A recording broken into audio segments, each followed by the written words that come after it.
Huck's in a microwave from the approach, focusing on stalkers one by one.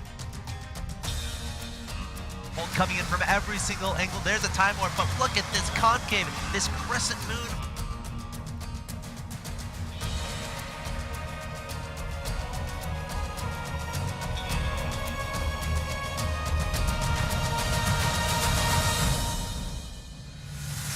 The fight. This is what's going to happen now. The supply goes in Huck's favor. He's just gonna barrel through, take out whatever. So much pile here coming towards. Looking like Nesty is going to take it here. Dancing the roaches a little bit. Scarlet. Now the Hydras are exposed. Those units are going to die, and it's not really going to make that much of a difference with GG.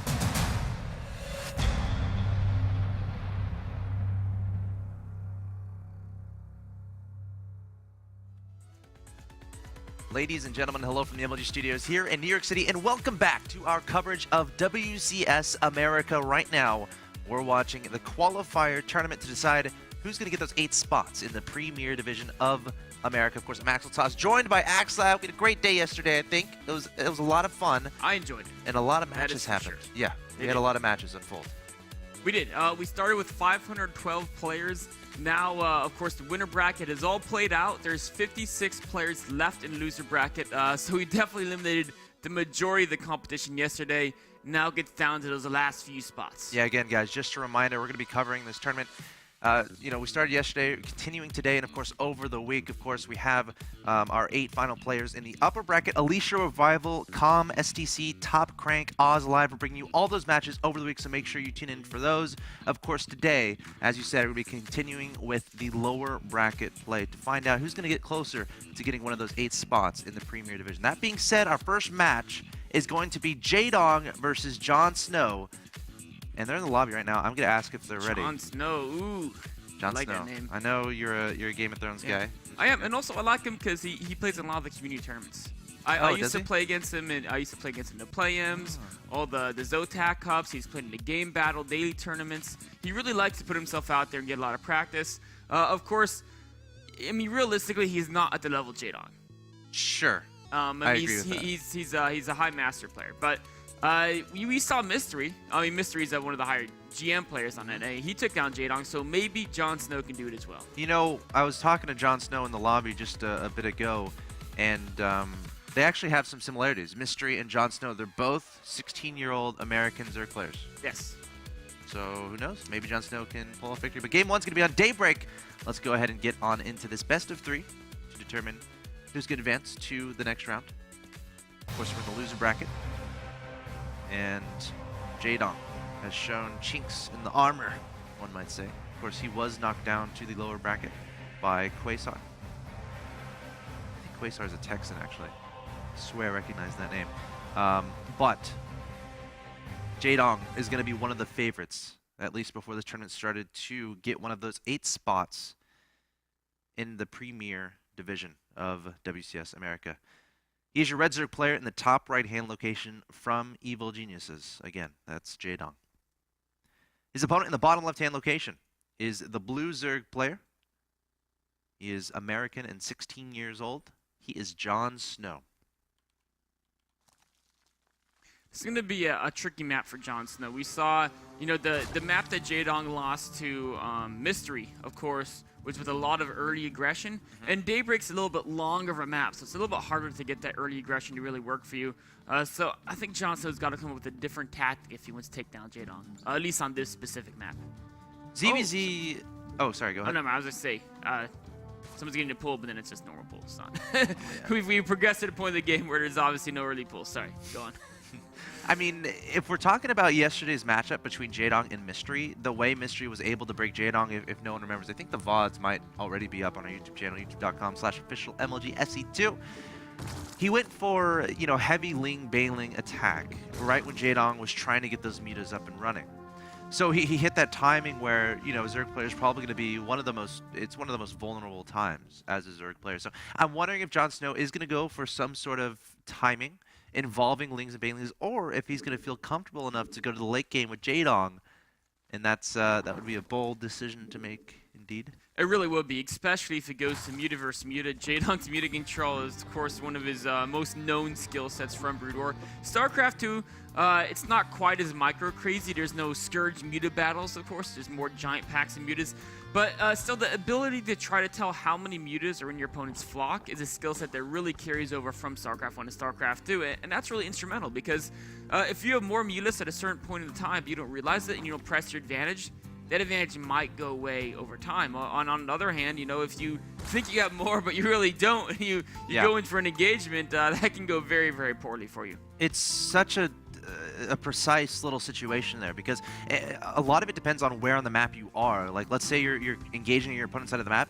Do they have any queens hitting you from below? Do they have a spore down there? How fast are the reinforcements coming in? So it's such a tricky situation trying to gauge this Muta versus Muta battle, which is why you see a lot of players kind of unwilling to engage, and unless they're absolutely sure they're gonna, you know, they're gonna convert to a victory in the battle. Of course, another important part of that is going to be denying the third of your opponent. If you can deny that third, you can prevent the 5th and 6th gas. You can kind of hinder the Muta progress of your opponent while getting your third up on your own, your 5th and 6th gas up your own, and of course continue with your Spire upgrades and again your Muta count. So again, that might be way along in the future here. We might see some, again, Baneling stuff, but who knows? It might get to that point. For now, though, Jaedong getting a Baneling nest, and there's no such thing as a Baneling nest on Jon Snow's side. Oh, just now putting it down at his natural expansion. So fairly similar builds here, except Jaedong with the slightly faster Baneling nest.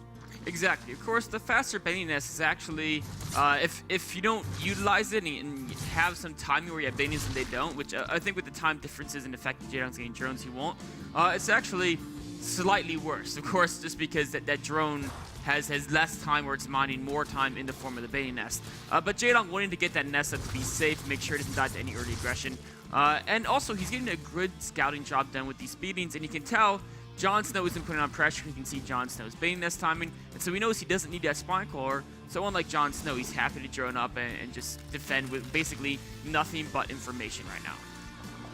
Jon Snow seems a little worried here. He just made about 16 Zerglings. He's making 4 Banelings as well. He's down on Harvesters, 35 to 25, and he has that Spine Caller. So the fact that he's making his Banelings on his side of the map instead of his opponent's side of the map, at first when I saw all these Lings in production, I'm like, okay, he's going to try to be aggressive. But now, since he made these Banelings on his side of the map, that implies he's trying to be defensive.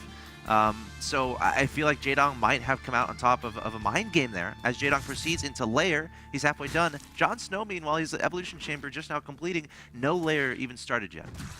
The Evolution Chamber is very interesting. Is he going to go +1 range for Roach timing, or what's the exact thought process behind getting the Evolution Chamber so early? Any timing is going to pretty much have its doors shut once Jaedong has Mutas, though. And I think you're right. Jaedong got the upper hand on that mental game. Just the fear factor of playing Jaedong might have gotten to Jon Snow and thought he needed a little bit more defense than he actually did. But he is going to have a faster third base than his opponent, if he can defend it. Still no Lair in production here from Jon Snow. He might just be playing 3 baits, late tech, high econ, and can use static defense. Just a bunch of queens instead. Yeah. Yeah. Perhaps. I mean, it's not like once Mutas come out, you're going to die. You can easily defend Mutas Harass with Spore Crawlers. Yeah. The problem is that you give up all map control, and then your opponent can often use those Mutas to zone out your forces. Queen getting surrounded there, taken out there by Jaedong. Jon Snow, a little bit of a miss micro there. Sending the Banelings over here to protect this third base. He needs to protect this third. That's pretty much his only advantage in this game, if he has one. Of course, Jaedong getting that tech advantage with the Spire about halfway done. Jaedong still has a drone advantage, 49 to 42, but Jon Snow, with this additional hatchery that Jaedong just doesn't have yet. Jaedong trying to do something about that, sending 2 Banelings up to his opponent's natural expansion. Even trade there, 2 for 2. Still a bunch of Zerglings here for Jaedong, trying to deny this third base. The Banelings desperately try to get that connection. A nice little surround there, and he gets a great detonation onto the Lings.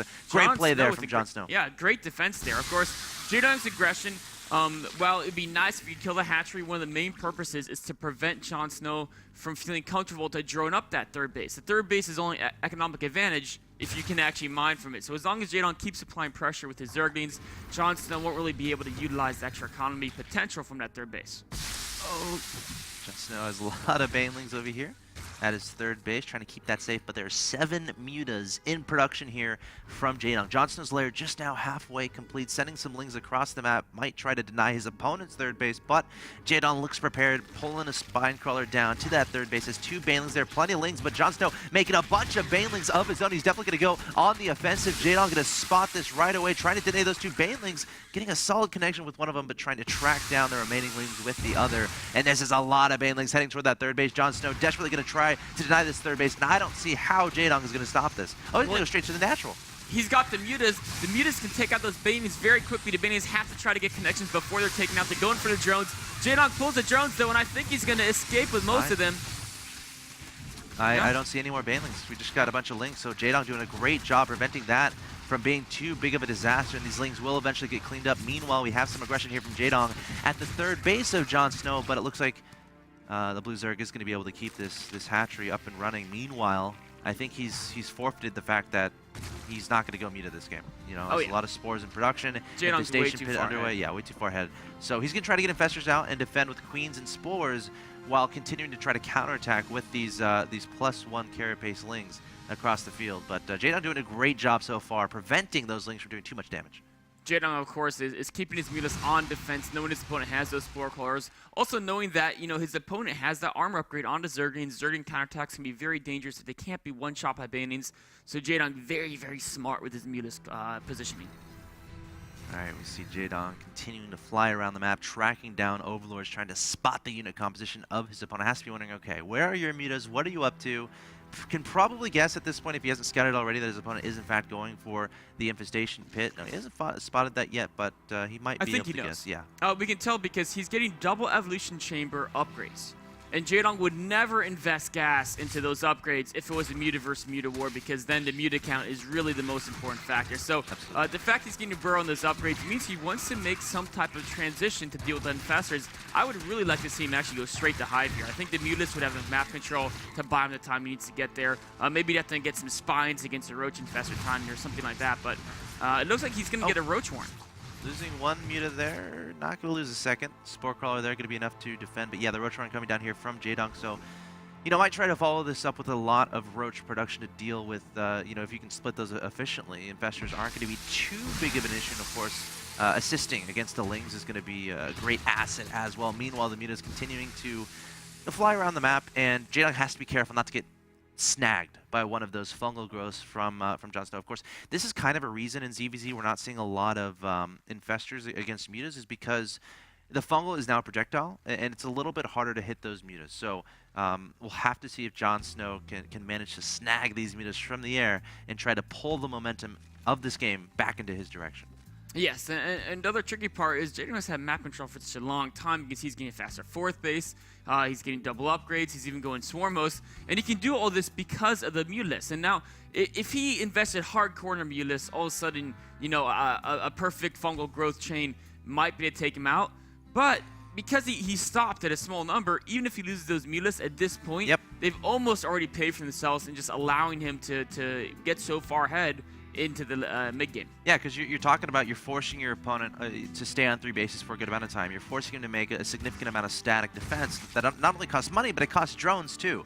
And maybe you're kind of, again, the momentum is kind of in your favor as far as having that map control, kind of forcing your opponent to react to you rather than the other way around. So Jaedong looking very good in this game so far. Even adding on Swarm Host here, we got 6 in production, and he's up in supply 161 to 127. So Jon Snow needs to figure out a way to get back into this game, whether that's trying to deny the 4th base, but I feel like once these swarm hosts get out, I don't know what options are necessarily available here for Jon Snow.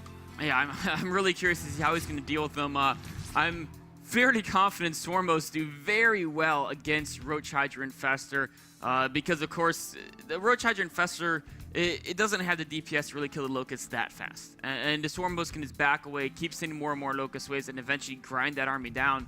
Perhaps if Jon Snow can come up with a great flanking maneuver, maybe if he does something crazy like researches over a drop and drops his units past the Locust, I think he has to do some crazy tactic or hope to catch Jaedong off guard, because Jaedong's Swarm Host count is getting out of control now, and he's even adding some roaches to help add a little bit of buffer zone to protect those Swarm Hosts.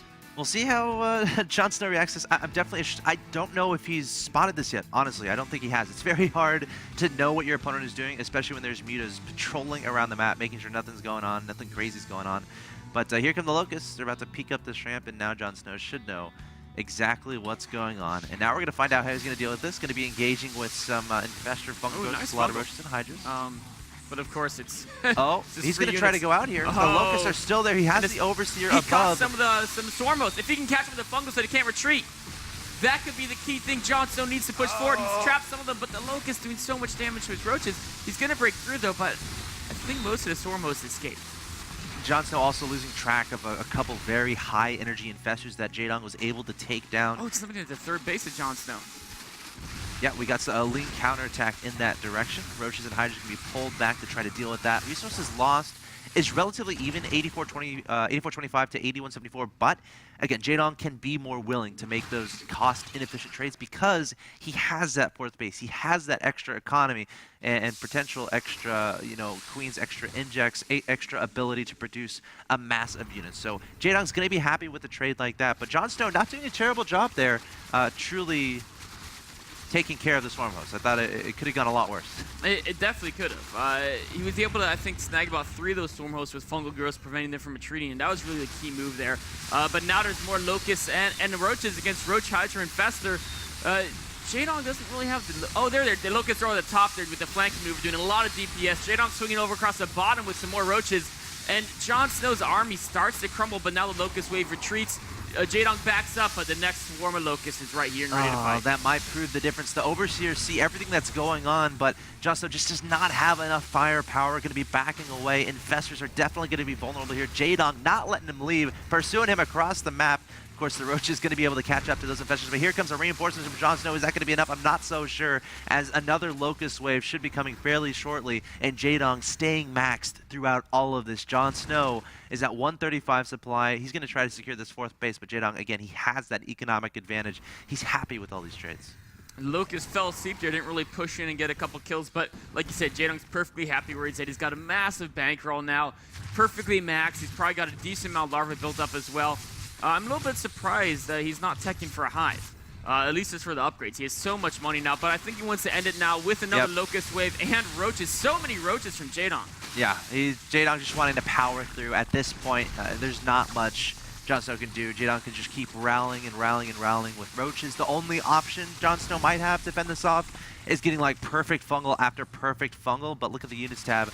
I don't see any Infestors there for Jon Snow, so he's going to try to muscle forward with Roaches and Hydras of his own. Going to keep Jaedong back for now, but again, it's approaching 5 bases versus 3, so times are looking very dire for Mr. Jon Snow in this game. Jaedong's closing in like the Boa Constrictor, first cutting off access to the fourth base, now pushing in to the natural. He's also has Roaches. Oh, Jon Snow's trying to bust out here across the top, avoids the Locust Swarm, but Jaedong doesn't even need the Locust. He has so many Roaches at his disposal. Too much. Looks like Jaedong is going to take game number 1 of this best of 3. Jon Snow fought hard, and he's not out of it just yet. Keep in mind, it is a best of 3, so he's going to have to win 2 in a row against Jaedong, which is going to be tough, but... it's been done before. It has. It's been done before. In fact, Jaedong lost 2-0 in the winner's bracket yesterday. I remember exactly who knocked him out. Quasar. Quasar, that's what it was. Okay, Yes. So, Jaedong taking game number 1. Unlike what we saw yesterday when Mystery took him out. That was a pretty big story of yesterday's tournament. Of course, when you lose here, we're in the loser's bracket. So when you lose here, you are out of this tournament. And your chances of qualifying for the Premier Division, at least in Season 1 of the America WCS, is going to be shattered. So Jon Snow must win 2 in a row to remain in this tournament. Jaedong is 1 win away from advancing to the next round of the loser's bracket. Guys, stay tuned. You're watching WCS America, the qualifiers for the Premier Division. We'll see you in Game 2.